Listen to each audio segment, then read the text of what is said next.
Boy, Mr. Bear, you sure are unique. Or is it only? Sorry. Hi everyone, this is Grammar, and today's topic is unique versus only. Okay, let's take a look at unique. You're going to use unique when you're referring to the only existing one of its type. So basically, when we're saying that something is unusual or special, the word to use is unique. Let's take a look at an example. The Taj Mahal is a unique construction. Why? Because it's special. There are no other constructions like the Taj Mahal. So once again, it's special or unusual. Now, let's take a look at only. When do we use only? Well, basically to show that there is a single one. So we're referring to something more in number than to say that it is unusual or special. So single one, more like number one, okay? Let's take a look at our examples. I am an only child.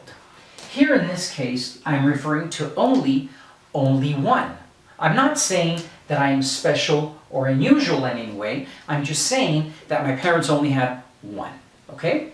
Now sometimes students say, yes, Graham, but you are special. You are unusual. I understand that and thank you, but that's not the idea that I'm trying to say here. So this sentence, I am a unique child, is probably what I'm not trying to say, because again, here I'm referring to number one.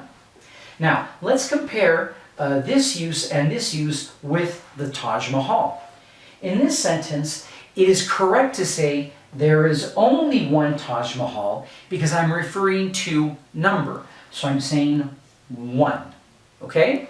So, as you can see, we're going to use unique when we're referring to something that is unusual or special, and we're going to use only when we're referring to something that we want to say that there is just one, okay? So, the difference between unique and only is easy peasy, super breezy.